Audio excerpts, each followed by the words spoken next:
Human definitions of success and honor have no meaning because human beings define them. They can't have a true meaning. When we don't understand a condition within or without, when we see scrambled society both in and out, we make an attempt to try to understand it by giving it a definition, a label. But that definition will always be egotistically and neurotically self-serving. So it has no reality to it because the self has no reality to it. I want you to be conscious of how you define something, for example, being favorable for you, how you make a definition, how you give it a label, and then hopefully trip on down the path until you come to the final trip where you fall down. The point at which you fall down in any experience in life, including those this morning, means that you have finally made a circle and run right into yourself. All blunders, all mistakes, all smashing pains really mean that you have bumped into your own false definitions. In other words, you've bumped into yourself. You've bumped into the consequences of your own self-deception. Hell is a refusal to stop lying. Repeat. Think about this now. This is a true definition. This is a definition you can feel is true with higher spiritual feeling. Hell is a refusal to stop lying. How many understand that? You know what I'm talking about. A person who wants to continue to lie, to give his own labels of what constitutes success and honor and goodness, that person who lies about life in any way has set himself, obviously, apart from what is true, real, practical, good, decent, spiritual. He has put himself on the other side of the fence.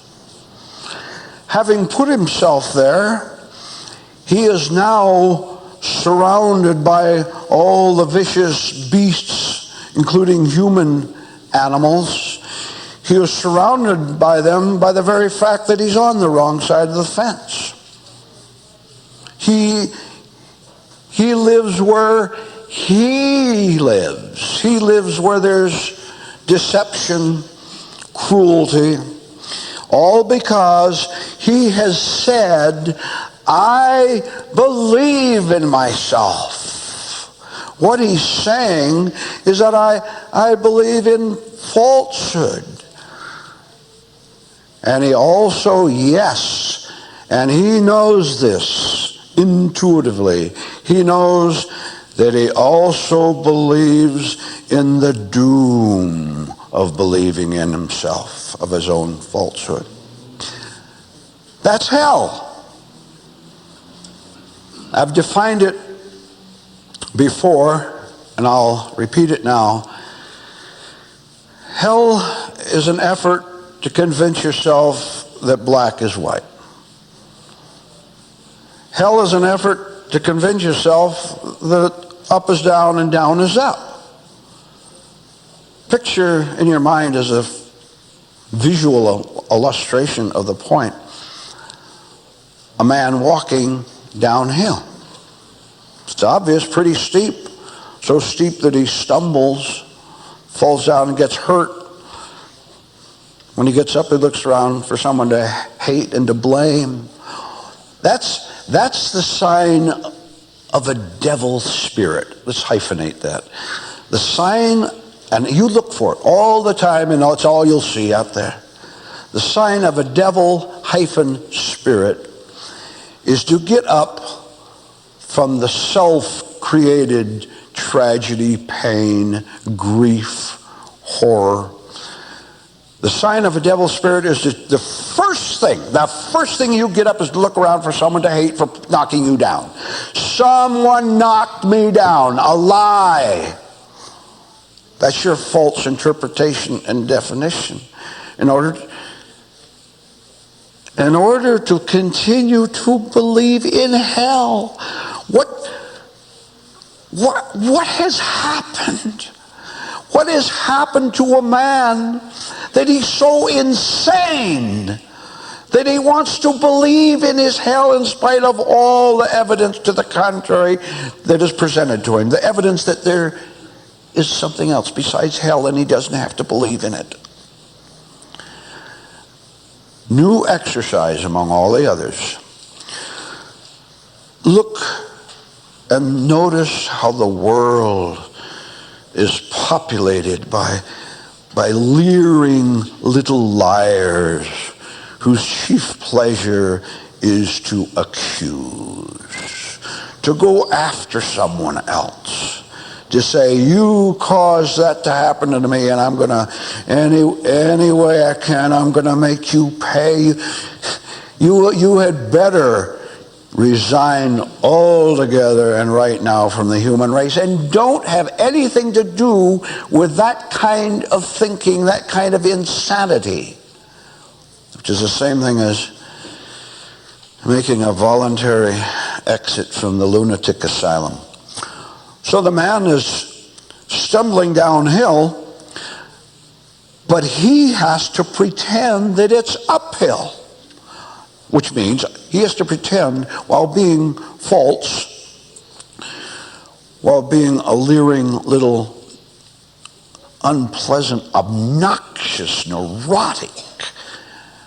And I want you to enter the word obnoxious into all your considerations and views of the world. That obnoxious little creature stumbling downhill, all he can do is try to pretend that he's walking uphill. In other words, he's right. This is a good thing to do. The noble thing to do. The thing that's cooperative with the goodness of society.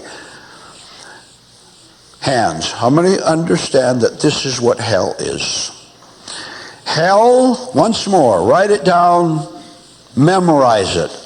Watch for examples in and out of what I just said. Hell is a refusal to stop lying. How many know people who are in hell? We'll just walk outside the door. In your conversations with people, businessmen, relatives, casual acquaintances, strangers, see the connection between his petty or gross falsehoods and the fact that he is an accuser, that a sour spirit is his sick delight, that he likes nothing better, and he likes nothing else but to have an animalistic sneer on his face. That's a fixation with evil. That is self-preferred doom. Are you at the point of your spiritual development yet, where you can personally observe what I've talked about, that that utterly obnoxious, unpleasant human being, can you see it so clearly that there arises an upward, truly upward impulse in you that makes you more and more not want to be a part of what remaining neurosis remains in you, because you know by your self-honest witnessing of the hell in that man's face, in his words, and you can see his trembling hands, you can see the warped face that he has. You can connect it with you in the right way. Oh, how awful. You have wanted, to a certain point, you have wanted to join him. What he hated, you wanted to hate. You wanted a friend in hatred. You wanted a friend in hell. You did it, didn't you? You're making connection. You can't help it if you're being sincere about listening to this talk. You felt at last you had another ally. And you joined them eagerly. What was it? Was it a club?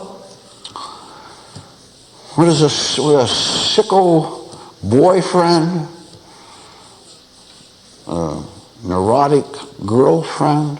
What was it? I'm asking you to bring it up. Now, and notice how you simply abandon yourself to go along and to get a hot feeling of hell. You wanted hell to send up its flames, and then you called those flames heaven because they seem to affirm and confirm you, and someone believed in you. Of course the devil believes in you. Of course he does. Because he believes in himself, and he believes in you, the part of himself that is in you. And that's what you used to love and hug and want more of.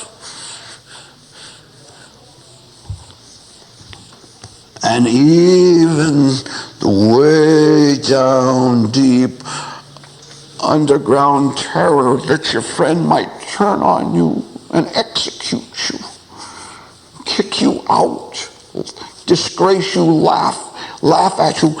Even that underground feeling which you had, yes, you had it, and you didn't look at it, which was your mistake. Even that feeling of hatred toward the friend who is what you are, even that hatred became your heaven.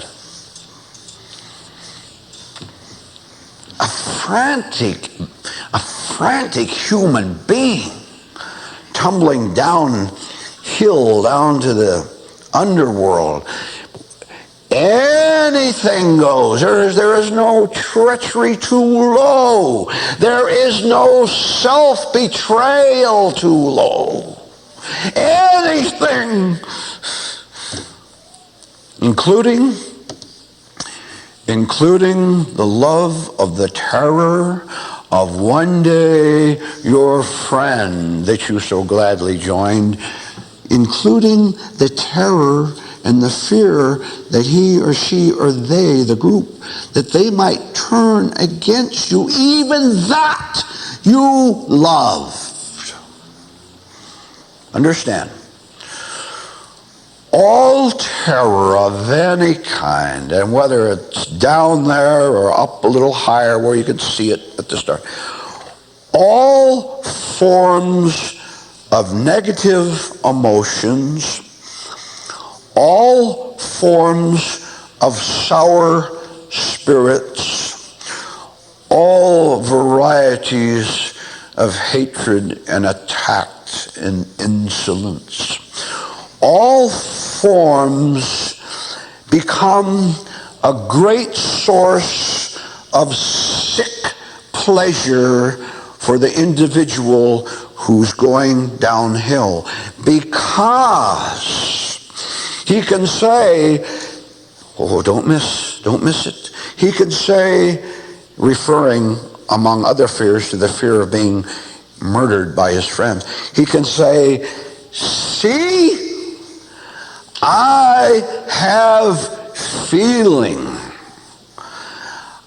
I have downhill impulses. And while they really feel awful, his self-deceit and self-betrayal has gone so far into 100%. He's a permanent resident of hell. Because they've gone so far, so much a part of his permanent fixed self, no chance for a witness to stand apart and see them. He now feels complete by having all his fears. He can say, I can identify myself and know who I am anytime I can. But he calls himself being a true type of human. The exact opposite of what he is. That's what he wants. He's not concerned with going through conscious pain in order to deliver himself. He's only concerned with on-the-spot lying, malicious deception of anyone, anytime, anywhere. So that the feeling of the hell of his lying can become a fire which he can call right and true. He can call it right and true even as the flames get hotter and hotter and burn him more and more as he stumbles down to hell. Final damnation is the point in which the individual has hardened his heart, has decided permanently in favor of death and hell. And where the flames get so hot that he has passed beyond the point of no return, and you know a lot, do you know a lot of people who have done that? So that hell has become his only destination, which, by the way, he has already reached and settled for in this human physical body. Just the same as you, as someone who wants the upward impulse, can have true life, permanent, true, everlasting life while in the physical body. So he goes downhill, stumbles down, and at the same time, you will understand this talk better if you'll pay special attention to the next point. Devils don't look like devils. Demons possessing a human body are very skilled makeup artists. I tell you, they know the exact voice to give to that human being. They give them, I'm taking one little thing out of 1,000 cloaks and masks that a demon can give a person whom he has possessed. The voice. You be suspicious of anyone who talks too good, looks too good, acts too good. And know, through your perception that you've gained in this class, know that there's a certain law of the opposites where if they, you've run into this before, but I'll go over it again, where they love everybody. And they're so so eager to join the help stop wars society. And they even give their money to it. All right, the lesson being, when I tell you that a demon possesses human beings, that's pretty rough stuff. You can't figure it out. But I'm going to give you one thing to think about, which will eventually settle it absolutely in your mind as to whether that person is heading up or down. Very few in the first place are ever going to choose to really surrender to the upward impulse. Practically everyone out there has surrendered to the downhill one. Now, New Life Foundation is incredibly unique. We must have told over the years millions, really, one way or another. Radio, TV, mailings, word of mouth, invite your neighbors.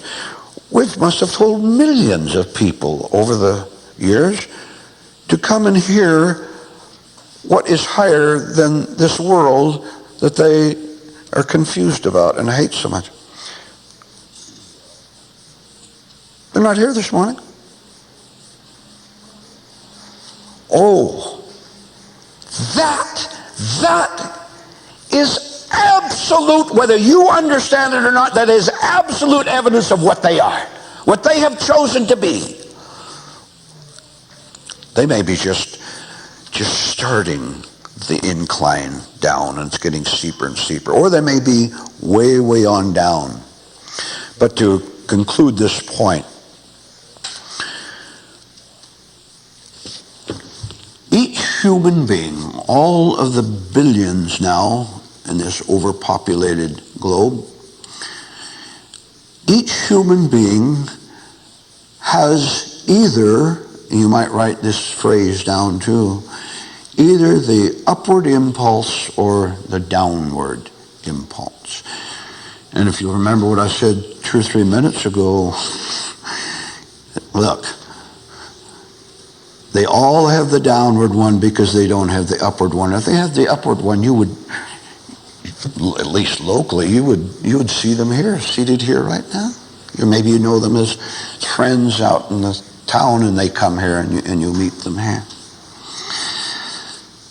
You are so reluctant to believe bad about people. You're still falling for the old sick sentimental nonsense of believe in the goodness of other people and let them prove it.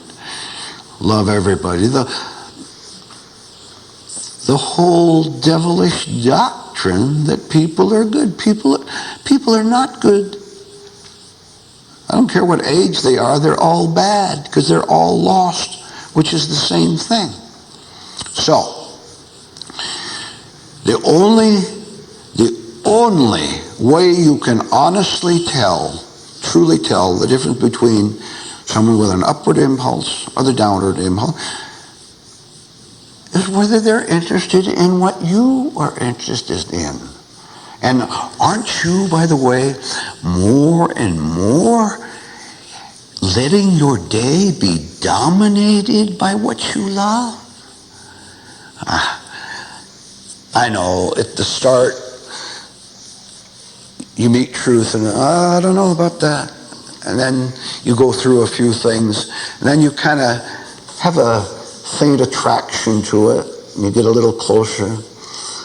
Then that attraction turns into interest. You come a little closer and feel a little better. The flames of your personal hell die down a little bit as you get closer. Then a higher attraction. The higher attraction as you get closer turns to spiritual love for what is spiritual.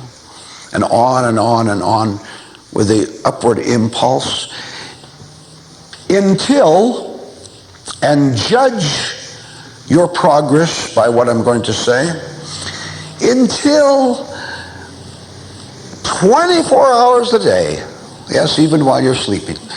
24 hours.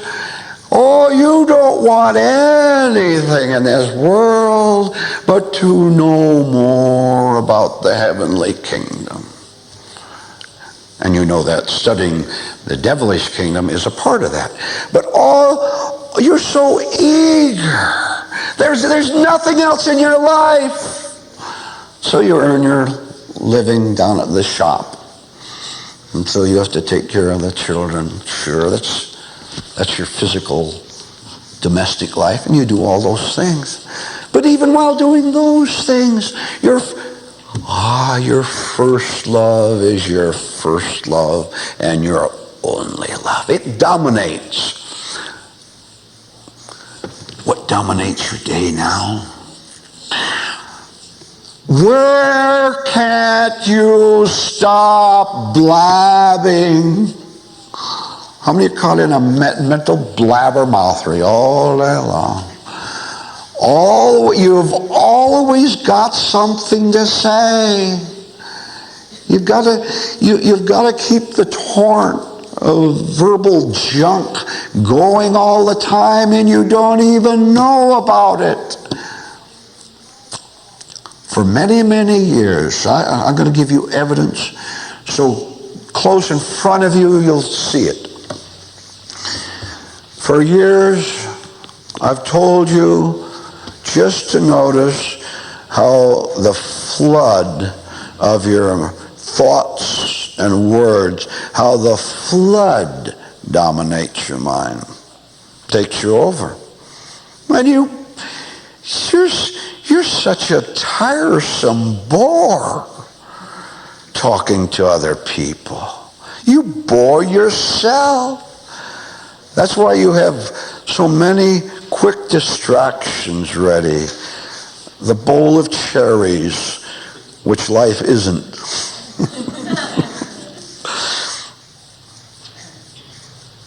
I ask you a question. When you become conscious of a weakness, you can stop it. That's a statement, not a question. When you become conscious of a weakness, it stops of itself because your consciousness has become your first love instead of your blabbermouthery. If you don't love waking up enough, if you don't love it a lot, then you still have the habit of quick defenses and saying things in your mind whenever you meet the slightest challenge. Now, as you're seated here in this room, you will now judge within yourself, judge righteous judgment. You will judge within yourself just about where you are. Okay, maybe you have a very faint affection for truth. That's not enough. Now, how do you go from faint affection for what is good for you? How do you go from that to more and more wholesome love? How do you do it? Right? This is the way. Now listen. I ask you a question, I'm going to answer it. Right in the middle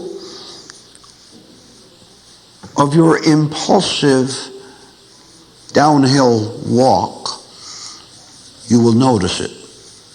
You will notice it, and I've specified talking. For the rest of today, you are going to stop your mouth from going on like it always goes on. You'll shock whoever you're with.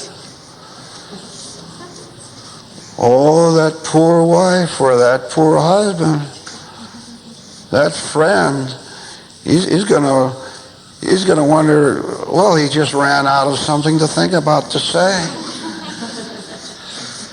No, you're going to deliberately, knowingly run out of something to think about and say, and go through what you call hell, which is really the beginning of heaven. You're going to go through that strange event in front of you called silence.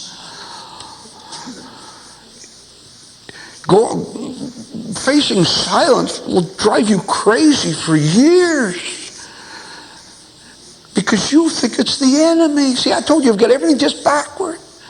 Now, I'm very serious. I'm very serious about you doing what you were hearing on the telephone, seated across the table from your spouse, with your friends, wherever. You're going to make your tremendous contribution to the noble conversation, right? Just stop. I'll tell you how to do it.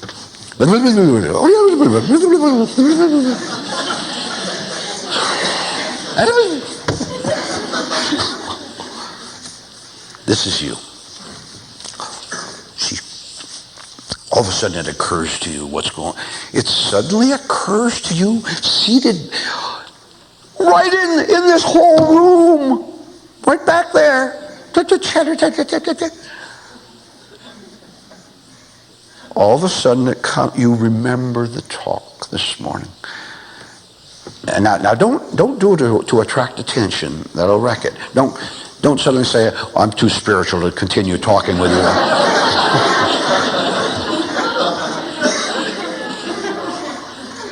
Secret spirituality. That's the secret. All of a sudden it comes to you what you're doing. Oh yes, you're working on some little papers with other people. And by the way, I have to go way down from the high point I'm discussing to give you a lower. Please pay attention to what you're doing at the moment you're doing it. You know you do it when driving your car so you won't get in an accident or get a ticket.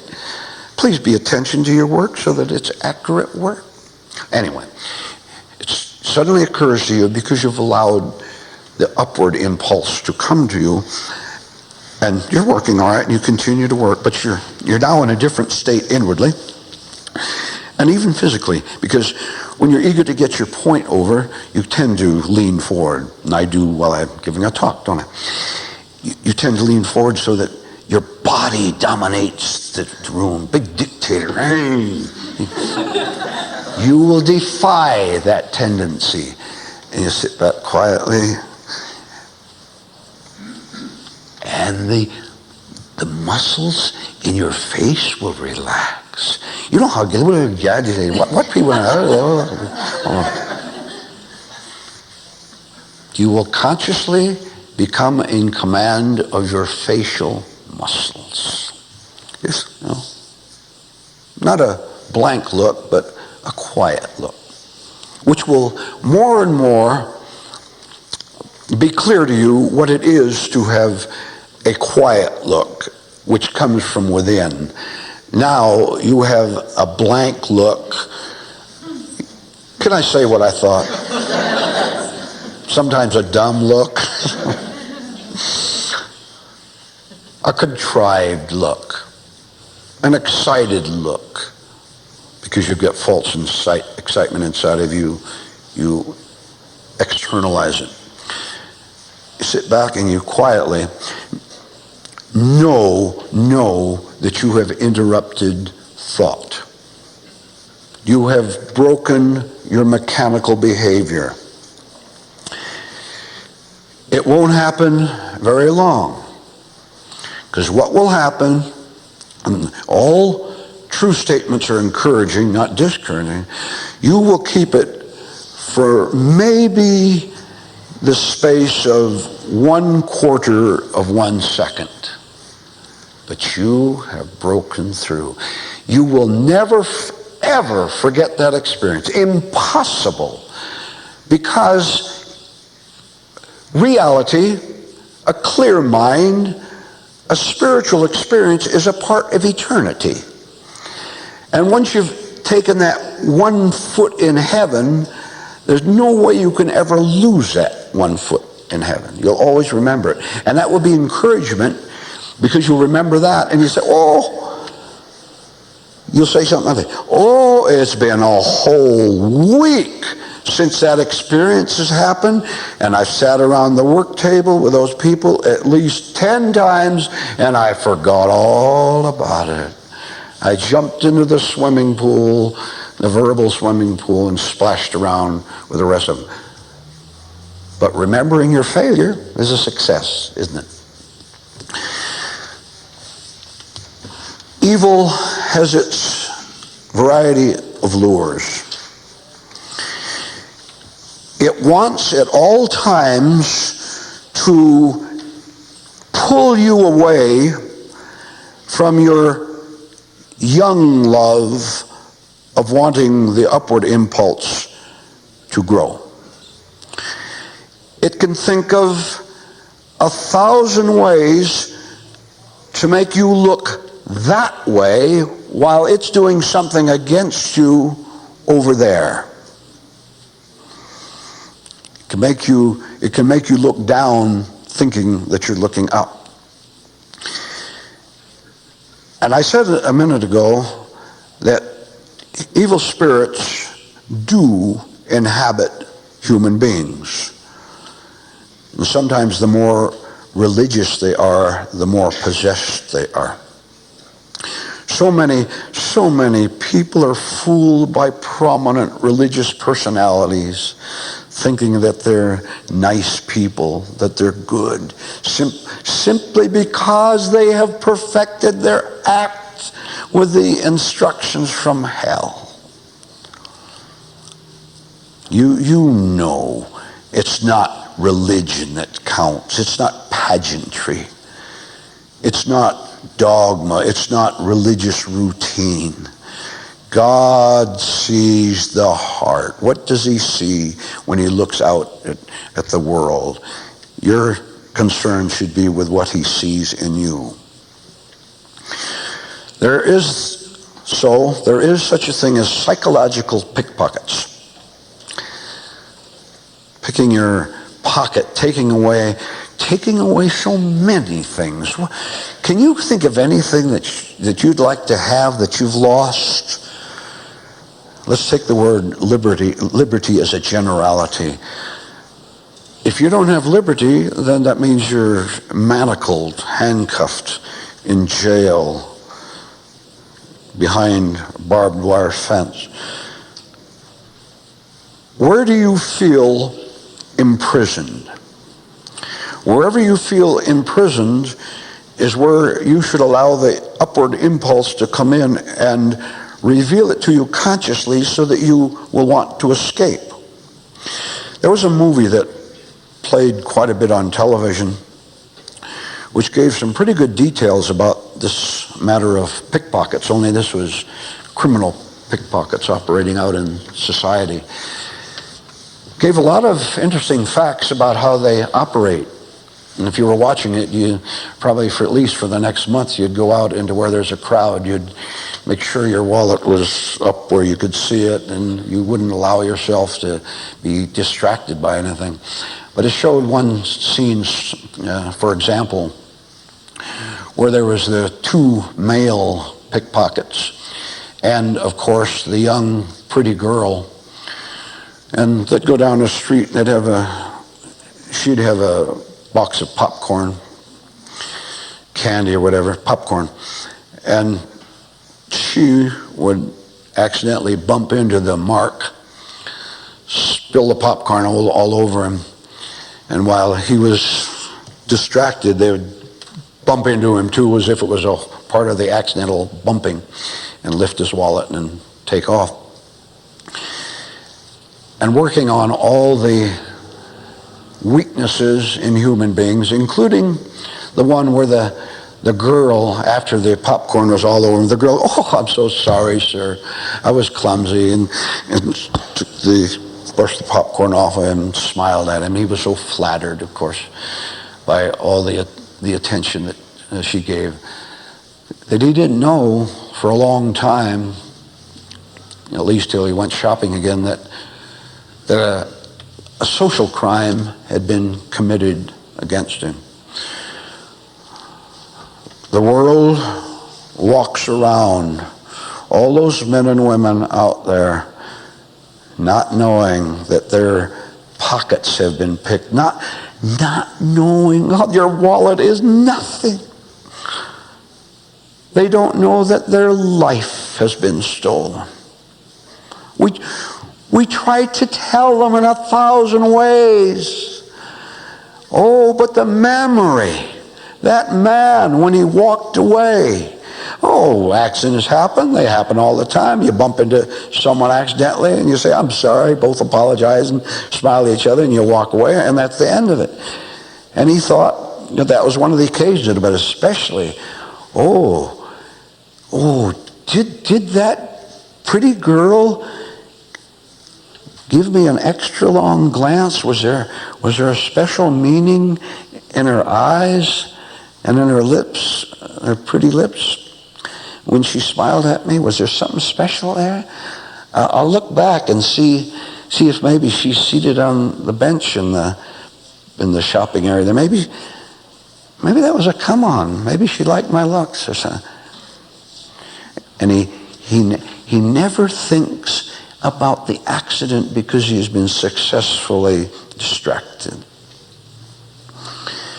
You have been told when you have a bump in life, when you have an accident of any kind, an awful experience, you're told to look at it. What happened as a result of that? If you find out that you were a stupid, gullible, weak-minded, shallow human being, if you find out that that's the accurate definition, conclusion that you have to come to, then you have something of real value. You know that you can't take care of yourself. And the next bump, you get taken by another psychological pickpocket in some other way. Think of the ways people have taken advantage of you. Look at that and see it was your own fault, because in the first place you were walking down the sidewalk, you weren't alert to the constant evil and sickness that surrounds you. Now look, the kind of sanity, constant awareness of human sickness I'm talking about has no relationship whatever with paranoid suspicion. That is sick. Paranoid suspicion has no awareness of the criminal mind of practically every human being. Got that point out of the way. I'm talking about you knowing so clearly that man over there, that pretty girl with the popcorn, and those two men who were walking alongside, you didn't know they were together, two other men, them included, and the storekeeper and the old lady down there, all those people, all of them are on one side of the fence or the other. They either love God or they hate God. It is up to you to love God yourself, to encourage the upward impulse. That, the strength, the ability to do that depends on you understanding that everyone either hates God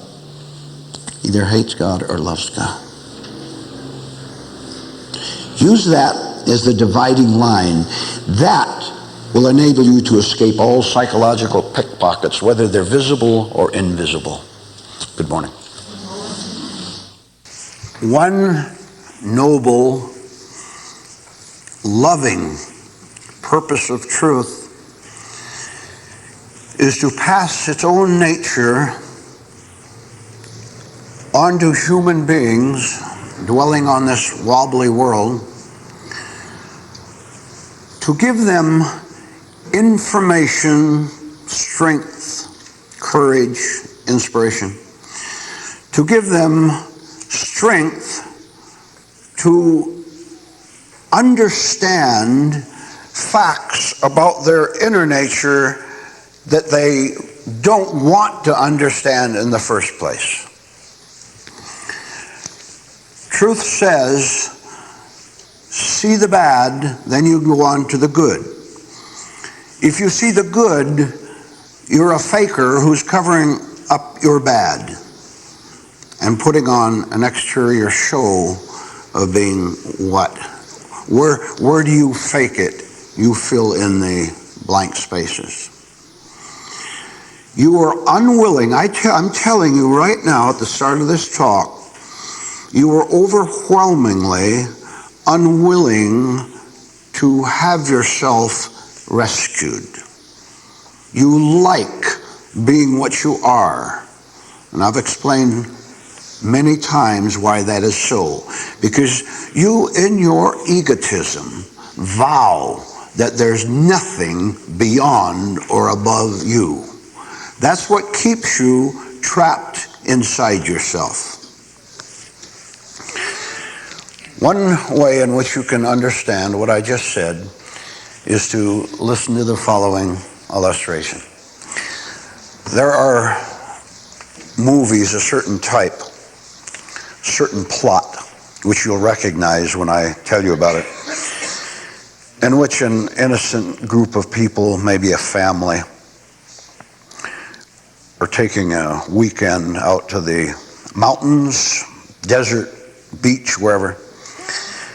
And they're just going out to have a nice time. They've got their picnic baskets and their fishing equipment. And they just want to get out of the big town a little bit and have some fun at the mountains. So they drive toward their destination, and on the way, something happens. Something, unfortunately, that they didn't take as a signal, as a warning. Very small incident, and I'm going to leave them driving out there while I explain a point to you. What I'm going to tell you is your life. And I want you to have the eagerness to know that I'm talking about you so that you can get the health out of it. While they're driving out, a little incident happened. And what happened is what they were driving along, obeying the speed laws, a car with 4 or 5 bums in it, punks in it, teenager and on up, zoomed on by, going 80 miles an hour. And the dune buggy, which is what they're usually in, drove past them speeding. They threw a beer can into the occupant's car and yelled unprintable and unnice things to them. Passed them up, went, and the father of the family, of course, gave them a glowering look. And that was it. That was the end of the incident. Until they got to their parking place at the foot of the mountains and started taking their baskets out. Following me? You've seen that type before, haven't you? When they got there, the bums appeared at some distance and they noticed them, but didn't pay too much attention. And you do not, in your ignorance, you do not have a consciousness of nearby evil. And I can prove that better than that. I'm going to let you prove it to yourself right now that you have never had an awareness that there is a hovering menace in this world around everyone at all times. And it's been around you, and you have been so intent on having a good time with your picnic basket and fishing pole that you're not a whole, unified, conscious, alert, spiritual being who can recognize danger when it appears for the first time or two. Question for self-proving. Recall an incident, an event in your personal life, anytime in the past, when you now wish that you had had more simple sense. You wish that you hadn't been so identified with the pleasure of the trip to the mountains and the eagerness to get your favorite kind of a snack out of the basket. You wish that you had had more wisdom for just plain living and handling events in this world. Because, right? Because something happened to you that you didn't want to happen. Because that nearby hazard, evil, danger, in the form of a human being came along and picked you up, right? You got involved, right? Yes, you did. I started the talk by saying, truth wants to show you that you're utterly ignorant of yourself and even disdainful of anything that comes along and tries to warn you. If you want the danger to happen again and again, endlessly, with you being pummeled endlessly and getting more scared, then ignore what I'm talking about this morning and say you know better. That's the way to do it. If you want to continue to be beaten up by life, just ignore what you're hearing and pretend that you don't need it. If you, on the other hand, if you don't like being battered by your best friends who are the biggest batterers because you don't know that it's happening, then you make up your mind you're going to come to every class from now on. Unless you have to work or something like that. Those people so involved with the pleasures of the weekend, which is not wrong in itself. It's nice to have a little picnic trip sometime, isn't it? They were so involved in it that's all there was.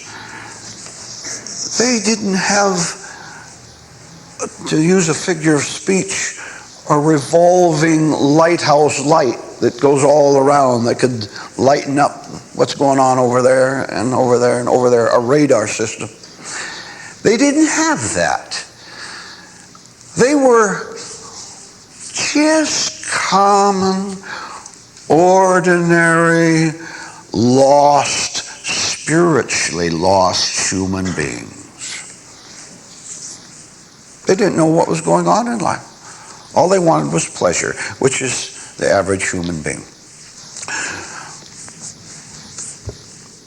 You know, the bums of this world, the demon-possessed human beings, the thugs, the knaves, the criminals, the neurotics, and the psychopaths, they have their warning system on, only they use it for a different purpose. They can look at your face and know that you're a sucker. They can even watch the way you walk and know that you are an unconscious human being and ready prey for them. So, the bums on the hillside over there looking down and casually watching, of course, leaning against the dune buggy and the beer can, which they finish and throw out into the sand and litter up the ground. While they're standing there watching, listen to this. They are more alert than the picnickers are. Of course, for sick, maniacal purposes. They're alert. Don't you know that you have to be spiritually alert to counter theirs? Your spiritual alertness is good, protective, healthy, but you don't have it. All right, I'm going to cut into the story again to help you personalize the lecture here this morning. Tomorrow is Monday, and after that comes Tuesday and Wednesday. and the next month and the next year. You are hearing a vital, protective, spiritual type, helpful talk this morning. You're getting everything you need to stop being a sleepwalking idiot. You are hearing everything you need this morning to save you from yourself. And oh, do you have a sensing of how much you need to be saved from? Can you be honest about it? All right. Tomorrow's Monday, then Tuesday. When you get into trouble anytime after the end of the talk this morning, I want you to probe yourself and find out why. I want you to remember what you're hearing so that you can correct it so it won't happen to you again. So you won't be repetitiously all the time getting into grief and then screaming and crying, blaming someone else like a 5-year-old kid. You know, and all people, every human being, whoever blames anyone else for anything else is a 5-year-old kid. A 5-year-old kid in an obnoxious adult body and frame. Well, let's see. Let's say Tuesday. That's the day after tomorrow. Something happens in the home where you work, driving your car, visiting somewhere. Something unpleasant happens to you. I don't have to go into any more detail on that. Something unpleasant, something you didn't like happens to you. You know why it happened to you? I've already explained it. You're so gullible. You believe in the goodness of people and of yourself. You believe that you already can take care of yourself. The last thing you can do, the last thing you've ever done is to take care of yourself. Try to go contrary to that. You can't. You know it's a fact. Ladies, you're just a scared little girl, aren't you? Come on, nod your head inward. You're just a scared, terrified, worried little girl, aren't you? Yes, you are. Gentlemen, you're equally just a little boy wondering what it's all about, hoping that one day you'll be strong and be able to understand it, but just now you don't have it. You don't know how to, you don't even know how to talk rightly to that girl. You're scared of her because you're scared of what's inside of you. And that's why you're here this morning, to get rid of what you're afraid of. When this unwanted, unpleasant incident happens that you hate it happening, I want you to know one thing. Don't you dare go beyond this one thing. The reason it happened is because you were irresponsible. The reason it happened is because there's a certain arrogance, a certain hardness, a certain fakery, a certain conceit in you that lies to you and tells you that you do know how to handle things. If you know how to handle things, how come bad things happen to you? If you're in charge, how come that petty remark from someone else criticized you, hurt you in some way? How come you lost that self-control, which you never had in the first place? How come the outside world has all the power and you have nothing? You are helpless and hopeless. I'm asking you to know that you're helpless, and don't be concerned over it because you can understand it. It is only when you know that you have no strength that you can go on to actual strength. The banishment, the destruction of your unconscious conceit is an absolute necessity if you were ever going to find God. Oh, it's about time we brought God into this. It's about time that you begin to consider the necessity for bringing God into your life. Because you really know, oh yes you do, you really know that you don't have God in your life. You've got you. One or the other. Can't have it both ways. You either have God in your life or you have you. Which is it? You know very well what the answer to that is because you live with yourself. I'll use a figure of speech by saying I don't understand, and I mean it as a figure of speech only because I do understand, but I don't understand how you can tolerate yourself like you do. Well, the fact is you can't tolerate yourself. It's hell being you, isn't it? Nod your head. No lies. No more lies. Your lies are destroying you. Tell the truth and you'll be regenerated instead of degenerated.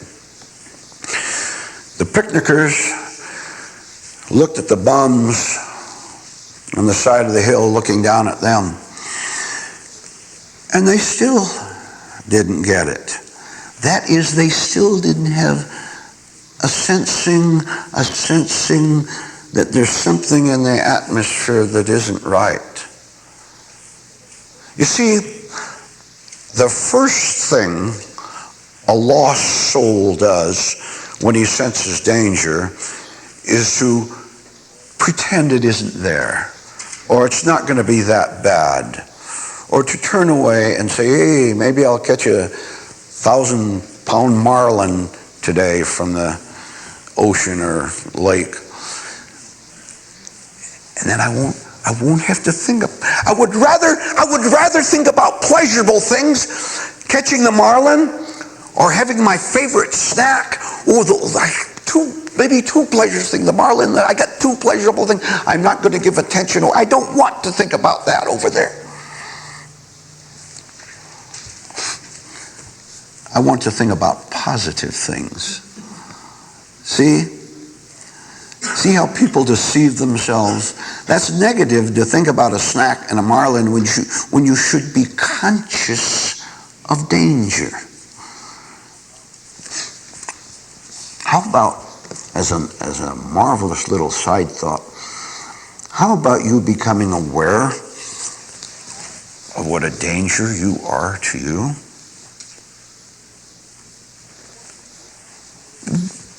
Well, isn't living in suppressed and unadmitted terror and anxiety and worry, isn't that dangerous? Oh, you didn't know? Are you sitting there telling me you didn't know that that's danger? Well, what would you call it? Happiness? Health? Liberty? It's danger. It's bad for you to worry. So why do you worry? Why don't you find the solution to worry instead of loving it, which you do? You do what is your dominating love, which is worry. The bums now get a little bolder and they come a little closer. And now the family is, for the first time, are beginning to face it. Face the fact that something is going wrong and it had better have right attention. Human beings, most human beings, never ever learn to the point where they can abolish danger. This is a very subtle point, and I have to bring it in. At every stage, there is a new lie uttered by danger-surrounded human beings, instead of simply knowing there's a danger there and then finding out the true escape from the danger. The family looked at it and had a sensing, but it was too much for them. What if we're trapped? What if there's another dune bug with another pile of bums over there and they come and surround us? Too much. So back to the snack and to the marlin. Like dancing on the deck of the Titanic while it's going down. Went on about their fun. Finally, because the radar and the sensing of the bums and the punks was so strong, they knew they had them. They knew they had that family. Sure they did. See, on a physical level, just a brief excursion here, they should have got in their car and get out of their they should have got away from the evil when it presented itself. Get away. Now. Now. Not 1 second later. Now. But you can only do that when you have spiritual intelligence which passes on to the physical body spiritual action, which is to get out of there. Don't have anything to do with them. Fly away fast. You can't do that now.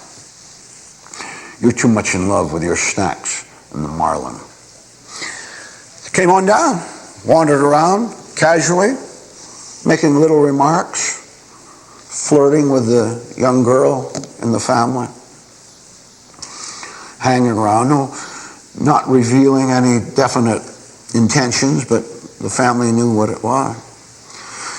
And then the plot and the various types of stories of this kind goes into the middle and finally into the end where the police come along and rescue them from the bums. But all during the trauma, all during the horrifying experience, that family lived in a hell. It would be hell. Happened to you, wouldn't it? They get a little boulder, let the air out of the tires so they couldn't drive away. Maybe stole some things. Here's the point. Unknown to you, because you're not conscious of inner evil or outer evil, this horror incident, event that I just told you about happens to every human being endlessly. No sooner does one end than the other starts. I want you to assent to that right now. Because if you think I'm talking about someone else, you're thinking about the wrong person.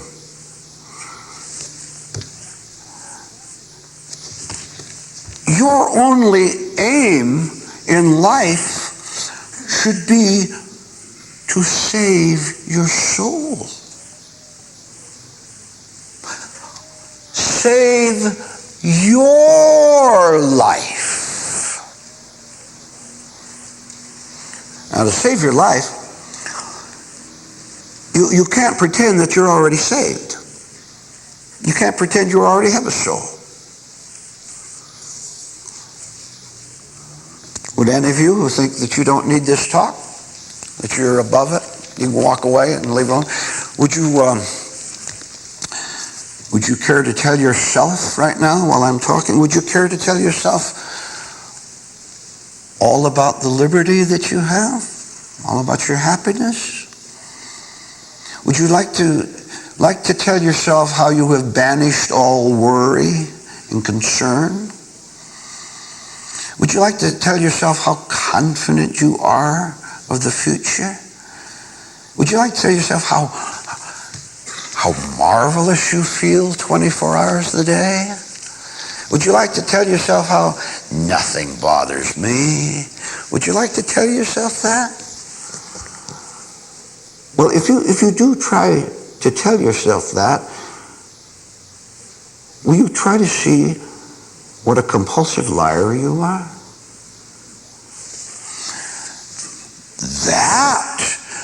That would be intensely healthy for you, to see that you're a mechanical liar. Let me press a point. The only human beings who will ever find God and be truly saved are those who crack up, fall apart, lose all support.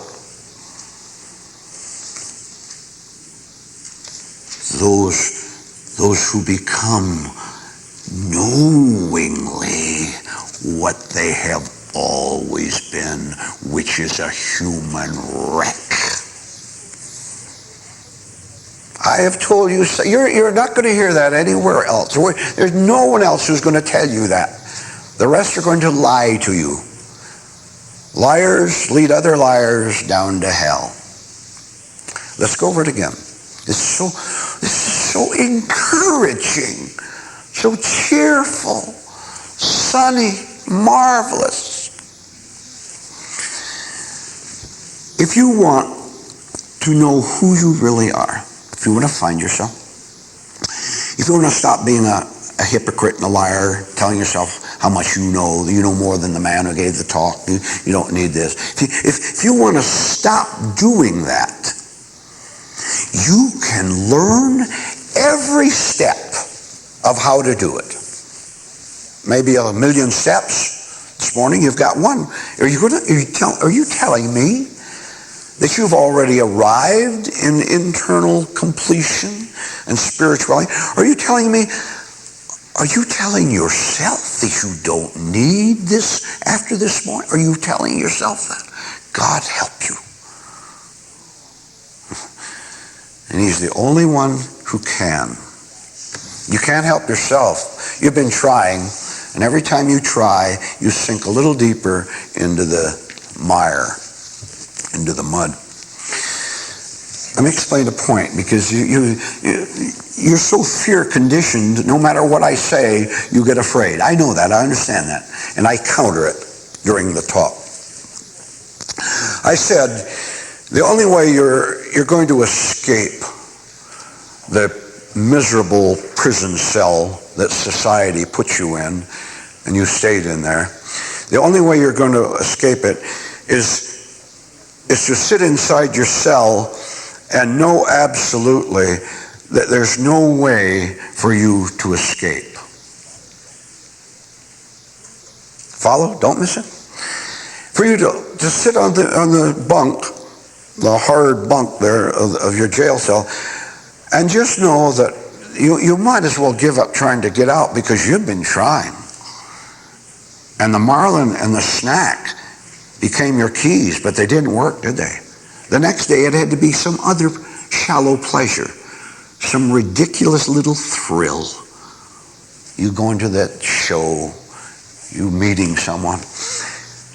In other words, you were right now in the cell that you've always been in. How are you going to get out? I'll make this point brief, concise, and to the point. When you collapse, give up. Know that when you finally know there is no hope for you, when you finally know that, you disappear, and so does the jail cell. And you will see to your astonishment for the rest of your life that you and the cell were the very same thing. You thought you had a personality, a nature, a person who had to get out of this. Why do I suffer so much? I've got to get out of this life. I've got to divorce that man or that woman. I've got to do this. I've got to go somewhere. I've got to find another state to live in. I've got to do something to get out of the cell. Or how about your internal retreat of becoming a volcano of hatred, of sarcasm, of sneering, of bitterness, of hardness?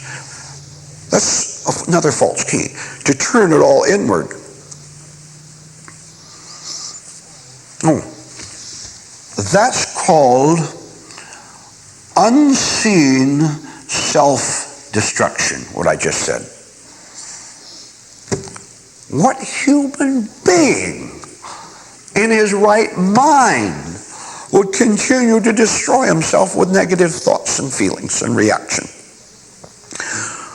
What intelligent human being would permit that to continue? Anyone who permits it to go on and continues to destroy himself must be insane and not know it. That's it. You have to agree that a person who kills himself would have to be out of his mind. That's the same as being insane. But if he continues to do it, that means that he doesn't, or she doesn't know what's happening. Doesn't know that he's become a victim of the bums and the criminals and the punks who are coming inside of him. That's why I gave you that story. This is an internal story we're talking about now. The bums are inside you. Well, no, test time. Lots of tests this morning. You always think all the time, all day long, always think pleasant thoughts, constructive thoughts, nice thoughts, relaxed feelings. Well, let's make a little physical. How many little beams of sunshine in the room? Just one. And I'll see you later. Oh, you just have admitted that you need help. Don't lose that thought. That you need help 10,000 times more than you know about. I know what's going on inside of you. You're in conflict, aren't you? You're in conflict, right? You've been in conflict ever since I started the talk. And that was the purpose of the talk. Not to arouse painful conflict, because anything can arouse that. You can miss the green light and get mad.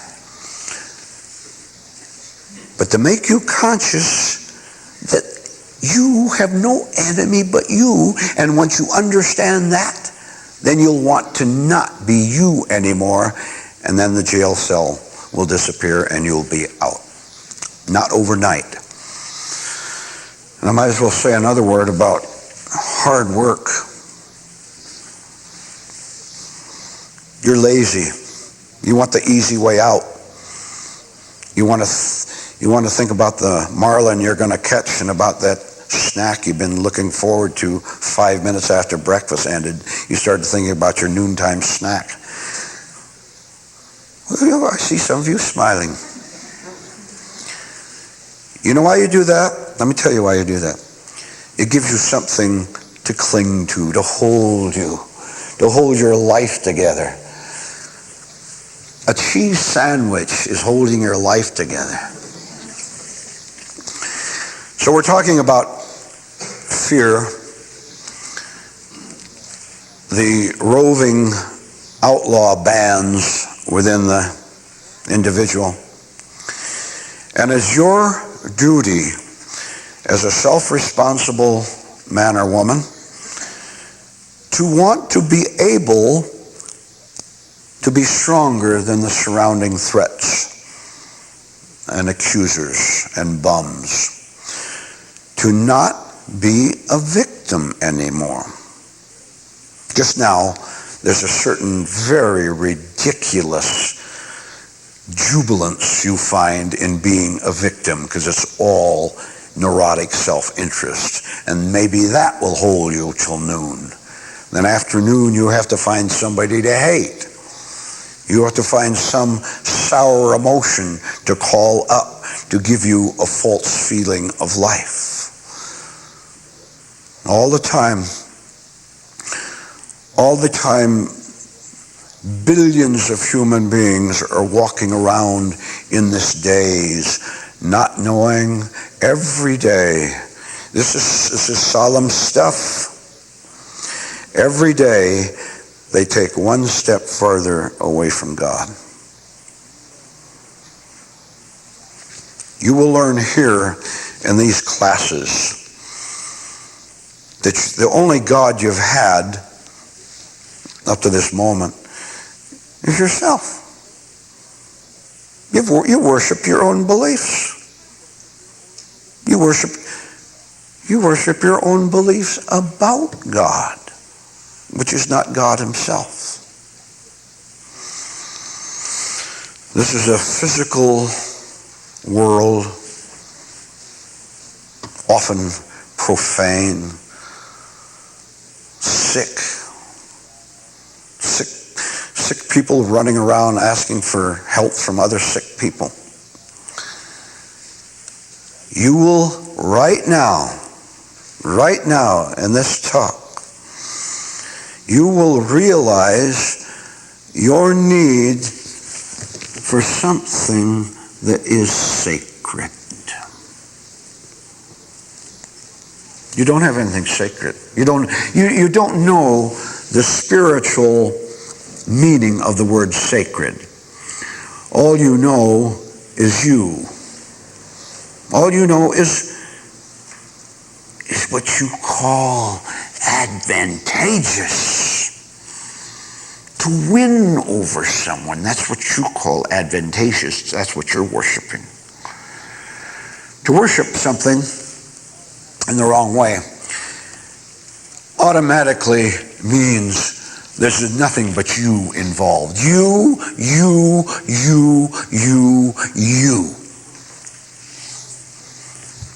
But the phony Christians and the irreligious religionists worship words. They worship the word God.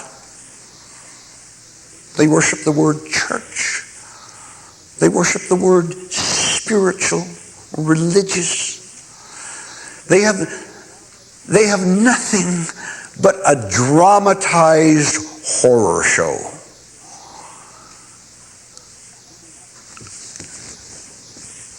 You may not be religious in the usual sense of the little illustration I just gave, but you're religious in another way. You worship the cheese sandwich in the picnic basket, and you worship the marlin.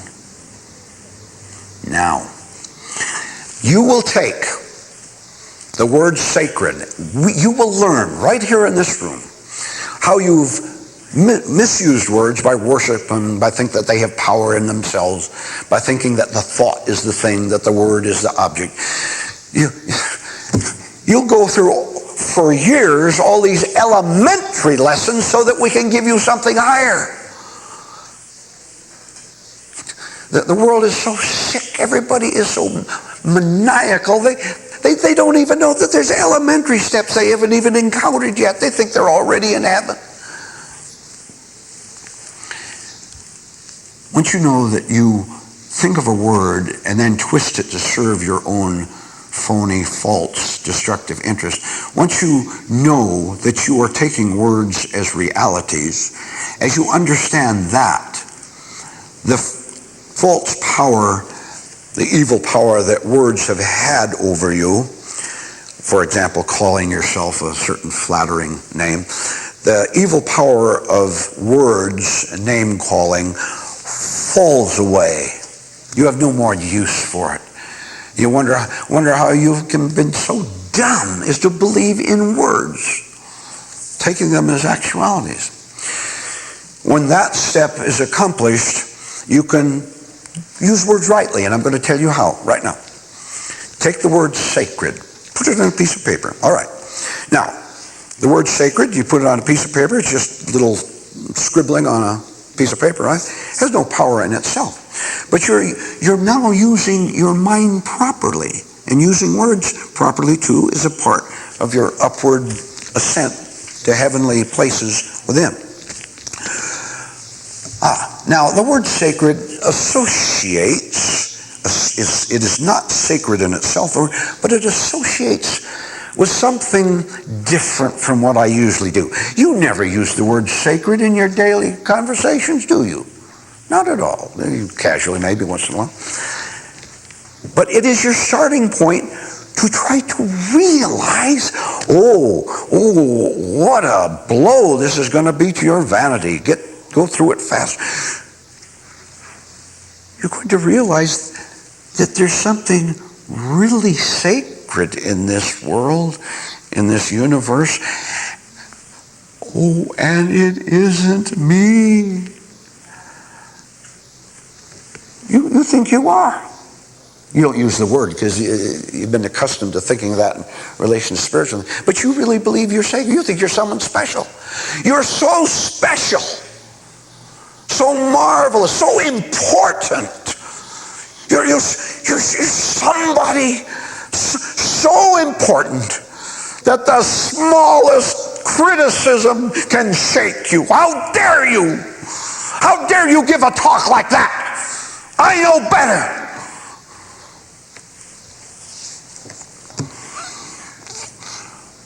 False gods can be unconsciously consuming you, or you can consciously allow God to consume them.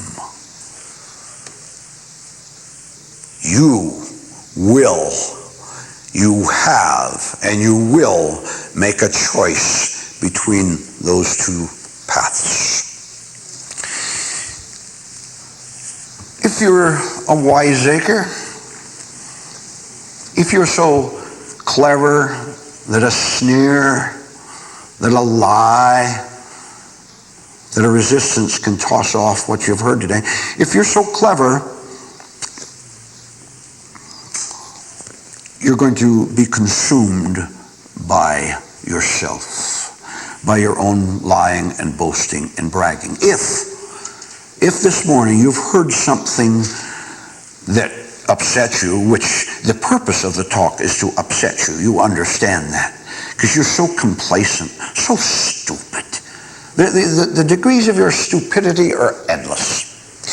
If on the other hand you can take the disturbance and say, I did get upset, and I'm going to sure talk with it about someone when I can hardly wait to get out of here to talk with someone about it. Don't you agree that was all wrong?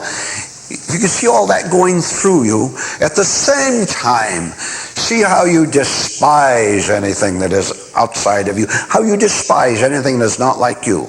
If you can know that you despise what's different from you, you can know that you have something to get rid of. Because when you sneer, when you hate, when you criticize, when you lie, you're a sick, miserable human being. Oh, this is the most positive, cheerful, spiritual talk you've heard in your whole life, many of you. Listen to it. Buy the tape. Go over it again and again. And God himself will guarantee, if you listen with a wish to be saved, you will be saved. Good morning.